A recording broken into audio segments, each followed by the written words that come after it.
Now, in Chapter 8, we learned about this idea of revolution, which is simply I am scrapping the old way of doing things and replacing it with something different. Now, Chapter 8 had to deal with political revolutions, social revolutions, whereas Chapter 9 has to deal with a huge change, the Industrial Revolution, where people stopped making things one at a time and things were made in factories. Now, this affected the world economically, socially, politically, all sorts of ways. And the world we live in, very few things we own were made by hand. Most things, if you look around where you're at, wherever you're sitting, look around, most of the things you see were made in a factory. So let's start with the steam engine, because to have a factory, you need to have the tools to run the factory. And when James Watt came up with the steam engine, people realized that you can create a whole lot of power with these big, heavy industrial machines. If you've ever been to the Henry Ford Museum in Greenfield Village, you see these enormous machines that were capable of great power. And once the steam engine kicked in, you saw this sort of technology applied to all sorts of different things. And it starts in England in 1750, this Industrial Revolution, and it started with textiles. And if you look at this picture, big factory, lots of people working, machines. Now, the British could produce a whole lot of textiles. If you produce a whole lot of textiles, you can sell a whole lot of textiles and make a fortune. The rich get richer and the poor get poorer. However, if you look at the people working these machines, you see women, you see children, you see people who may have used to work on a farm who moved to the city to get a factory job. So I'm planting the seeds a little bit to see the ripple effect that the Industrial Revolution had throughout all sorts of facets of society. Now, with the Industrial Revolution, this is more sociological. People get into social classes. Now, social classes can be a little muddy. I'll scale it to something a little more local. If I were to ask you, where are the upper class people? You'd say, oh, Bloomfield Hills and Northville and Grosse Pointe. I'd say, yeah. What's a middle class town? Oh, Livonia. Okay, here's where it gets dicey. Where about the lower classes? Well, I don't want to call that lower class. How much money do you need to make to be in every society? So, in theory, this is different than feudalism, but you can make an argument it's not that different, because in feudalism, you had the royalty, the lords and vassals, the kings and queens, and they were at the very top. And then you had the knights in the middle, and you had the peasants at the bottom.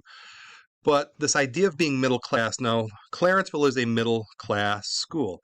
People aren't crazy rich, people aren't crazy poor, somewhere in the middle. That's a fairly new idea that grew from the Industrial Revolution.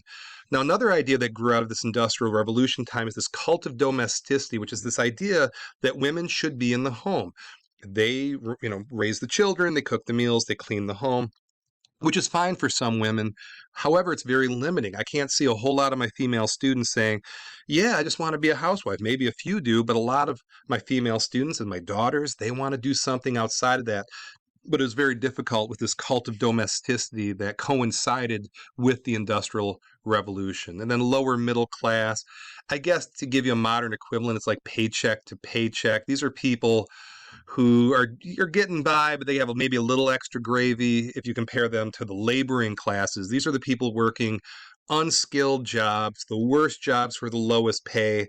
In a sense, they are kind of the peasants of this modern industrial age. So this pyramid remains, they just call it something different. But there's a perfect AP argument. Was this Industrial Revolution a killing of feudalism, or was it a rebranding or renaming? There. Talk amongst yourself. Think about that one. Okay, now, Chapter 8 did talk about Latin American revolutions, but it increased even more so. So they mentioned it twice, which makes me think it might be important for your test. One person they mention is Bolivar. Now, Bolivar gained the independence for 5 nations on his own, which is kind of impressive. But with these revolutions, they saw these European countries making a fortune from the Industrial Revolution off their backs oftentimes, just saying, hey, we want a piece of the pie, or at least leave us alone so we can do our own thing. Okay, now, this 2 philosophies emerged during this time, and they are dichotomous, I would argue, which is communism and capitalism. Now, communism was founded by a man named Karl Marx, and he wrote a book called The Communist Manifesto. And if you go to university, you'll probably read it, and I'll just tell you about this book. On paper, it sounds really nice. In practice, communism is a failure, because if everybody is getting the same resources, if you collectivize all the resources, where's your incentive to better yourself to try to get a better job. If you remember in class, my pencil and pen analogy, where I collected all the pencils and pens from the students and I gave everybody two. Well, the kid who had zero was really happy to receive those two. Now, there was a young lady, I took about 100 glitter pens and all sorts of, I don't know, she probably spent $100 at Office Max, and I only gave her two. In a sense, I stole 98. So that is this idea of communism. You take all of the resources, you collectivize them, and you redistribute them. On paper, it sounds lovely. In practice, it is a failure. Okay, so this Labor Party was a little more, it's not communist per se, but it is socialism. Socialism is not communism, and those words get interchanged. But this idea of socialism would be things like you take the wealth accumulated and you have some public amenities, for lack of a better word, that everybody can use.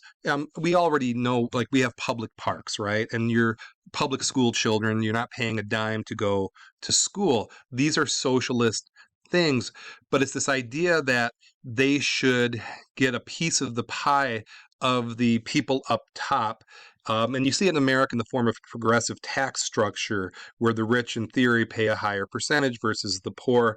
So the people who are at the top don't like the Labor Party. They don't like people like this because, again, they're gunning to take some of their wealth. Okay, and that is the debate. Now, socialism did hit America. And again, socialism isn't found amongst the wealthy. It's the people who are working really hard, 12 hours a day in the factory, barely scraping by, who feel, hey, we need a piece of the pie. We need some of that wealth that we are accumulating for others. And that is the debate. Now, in terms of modern times, the modern Republican Party tends to be very much against this, and the modern Democratic Party tends to favor initiatives that are more socialistic. Okay, not a value judgment, try not to get political, but this debate's been going on a long time and people see it differently. I'll let you figure that out for yourself. Now, these progressives, these are people who saw the ills of the Industrial Revolution, where sanitation was very poor. The poor workers were in these terrible buildings, these tenement buildings where they're right on top of each other, and there was a lack of hygiene and a lack of resources and education. And progressives simply wanted to make life better for the people at the bottom, for the regular people. And I'll tell you what, a big example of what they did, we're living it still today, is education, free education, public education for all people. That was a progressive initiative that is still around. And things like an 8-hour workday and workers' compensation. There are some things in modern times that you can trace to the progressives. Now, the Russians sided with communism. Now, the Russians had a monarchy, and you had the Tsar at the very top and his people living lavishly, if you can remember that from the French Revolution.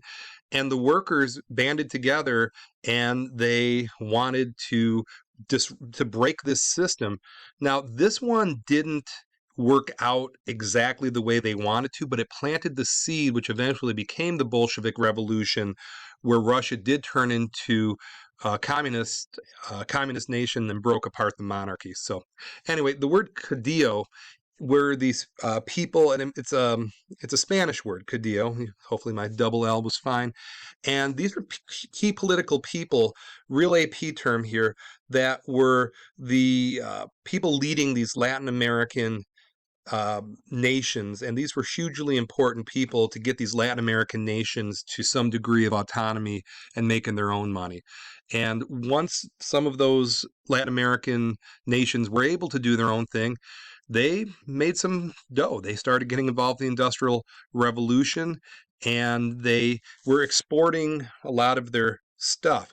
Now, in a sense, you would think it would have transformed them, but the problem was those people who wanted this, they kind of fell into, I guess, their enemies, and just the people at the top became very wealthy and the people at the bottom didn't. So in theory, it should have benefited all the people, but it just benefited a few people. Now, that applied to the Mexican Revolution, where there's a very few Mexicans became very rich, where a lot of people were struggling. And the Mexican Revolution was another example of people trying to get autonomy, trying to have lives of their own, money of their own. And the Mexican Revolution is more of a political revolution, but, they put it in Chapter 9. I don't know quite why.